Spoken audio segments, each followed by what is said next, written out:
Hello, എല്ലാവർക്കും സുഖമല്ലേ? എല്ലാവരും സുഖമാണെന്ന് വിശ്വസിക്കുന്നു. അപ്പോൾ 2-3 ആഴ്ചയായിട്ടേ ഉണക്കച്ചമ്മ മേടിച്ചുകൊണ്ട് വന്നത് ഇതിങ്ങനെ തന്നെ ഇരിക്കണം. അപ്പോൾ ഇന്ന് ഞാൻ ഓർത്ത് എന്തായാലും ഇത് ചമ്മന്തിപ്പൊടിയാക്കാമെന്ന് വിചാരിച്ചിട്ട് നിങ്ങളാക്കുന്നുണ്ടാവും. അറിയാത്തവർക്ക് വേണ്ടി ചെറിയൊരു ടിപ്സോടുകൂടി. അപ്പോൾ നമുക്ക് നല്ല ഇതാണെങ്കിൽ ചെമ്മീനാണെങ്കിൽ ഒന്ന് ജസ്റ്റ് ഒന്ന് പേപ്പറിലിട്ടൊന്ന് തിരുമി എടുത്തതിന് ശേഷം ഒരു ചട്ടിക്കകത്തിട്ട് ഡ്രൈ റോസ്റ്റ് ആക്കി എടുക്കണം. ഇങ്ങനെ നമ്മൾ എടുക്കുമ്പോൾ ഇങ്ങനെ ചെമ്മീൻ പൊടിഞ്ഞ് വരുന്നത് പോലെ ഡ്രൈ റോസ്റ്റ് ആക്കണം കേട്ടോ. എന്നാലേ കേടുകൂടാണ്ടിരിക്കുകയുള്ളൂ. അപ്പോൾ ഞാൻ നന്നായിട്ട് ഡ്രൈ റോസ്റ്റ് ആക്കിയിട്ട് ഒരു പാത്രത്തിൽ മാറ്റി വെച്ചു. പിന്നെ അതേ ചട്ടി തന്നെ അടുപ്പത്ത് വെച്ചു കേട്ടോ. പിന്നെ ഞാനൊരു അരമുറി തേങ്ങ എടുത്തിട്ടുണ്ട്. നമ്മൾ എത്രയാണോ ചെമ്മീൻ എടുക്കുന്നത് അതിൻ്റെ പകുതി തേങ്ങ മതി. ഇഞ്ചി, വെളുത്തുള്ളി, ഒരു 4-5 കഷ്ണം ഉള്ളി, വറ്റൽമുളക്, കറിവേപ്പില, ഇത് ഇത്രയാണ് എടുത്തേക്കണത്. അപ്പോൾ നമ്മൾ ഉള്ളിയുടെയൊക്കെ ഈ ഒരു വെള്ളം പോലെ ഇരിക്കണമെന്ന് മാറാൻ വേണ്ടിയിട്ട് നന്നായിട്ട് ഇതൊക്കെ ഇട്ടൊന്ന് ഡ്രൈ റോസ്റ്റ് ആക്കി എടുത്തിട്ടുണ്ട്.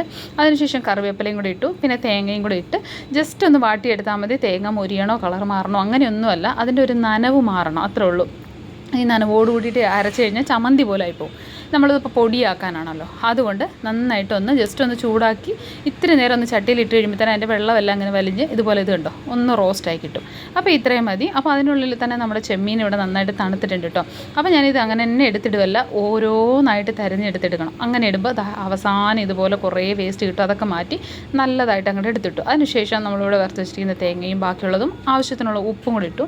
പിന്നെ ഒരു ചെറുനാരങ്ങയുടെ വലുപ്പമുള്ള പുളി, അതും കൂടി വാളംപുളിയാണേ, അതും കൂടി ഇട്ടിട്ടുണ്ട്.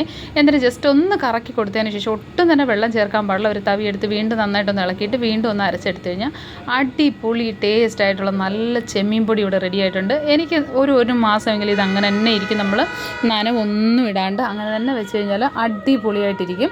അപ്പോൾ നിങ്ങൾ ഇതുപോലെ തന്നെ ട്രൈ ചെയ്ത് നോക്കുക. ഞാനപ്പോൾ നല്ലൊരു പാത്രം എടുത്തിട്ടുണ്ട്. അതിന് ഈ ചൂടൊക്കെ പോകാനായിട്ടൊരു ഹോളുണ്ട്. അപ്പോൾ നിങ്ങൾ കണ്ണാടി പാത്രത്തിലൊക്കെ ആക്കിയിട്ട് അടിച്ച് വെച്ച് കഴിഞ്ഞാൽ അപ്പോൾ നമുക്ക് കഞ്ഞി കുടിക്കാനോ ചോറിൻ്റെ കൂടെയൊക്കെ എടുത്ത് കഴിക്കാൻ പറ്റും. ഇങ്ങനെ എടുത്ത് വെച്ച് കഴിഞ്ഞാൽ ഒരു മാസത്തേക്കിരിക്കും. ടേസ്റ്റ് സൂപ്പറാണ് കേട്ടോ. അപ്പോൾ ഞാൻ എന്തായാലും ഒന്ന് കഴിച്ച് ഒന്നും കൂടെ നോക്കാമെന്ന് ഞാൻ വിചാരിച്ചിട്ടുണ്ട്. അപ്പോൾ എനിക്ക് ഭയങ്കര ഇഷ്ടമാണ് ചെമ്മീൻ റോസ്റ്റ് അല്ലെങ്കിൽ ചെമ്മീൻ പൊടി ഒക്കെ ഭയങ്കര ഇഷ്ടമാണ്.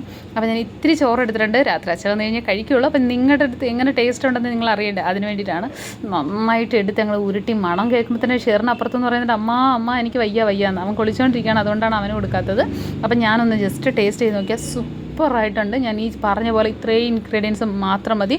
ഒരു 10 മിനിറ്റ് അടിപൊളി ടേസ്റ്റ് ആയിട്ടുള്ള നല്ല ചെമ്മീൻ പൊടി ഇവിടെ റെഡിയാക്കി ഇട്ടിട്ട് ഒരു മാസത്തേക്കൊക്കെ നമുക്കിത് അങ്ങനെ തന്നെ ഇരിക്കാന്ന് വെച്ചാൽ നമ്മൾ ഒട്ടും തന്നെ വെള്ളമൊന്നും ചേർത്തിട്ടില്ല. അപ്പോൾ നിങ്ങൾ വീട്ടിൽ ഇതുപോലെ തന്നെ ട്രൈ ചെയ്ത് നോക്കുക. കുട്ടികൾക്ക് തീർച്ചയായിട്ടും ഇഷ്ടപ്പെടും. നിങ്ങളങ്ങനെ ട്രൈ ചെയ്ത് നോക്കിയിട്ടുണ്ടെങ്കിൽ ഫീഡ്ബാക്ക് അറിയിക്കാൻ മറക്കല്ലേ. വീഡിയോ ഇഷ്ടപ്പെട്ടാൽ ലൈക്ക് ചെയ്യുക, ഷെയർ ചെയ്യുക, കമൻറ്റ് ചെയ്യുക. വേറൊരു വീഡിയോ ആയിട്ട് കാണുന്നവരെ എല്ലാവർക്കും ബൈ, സീ യു.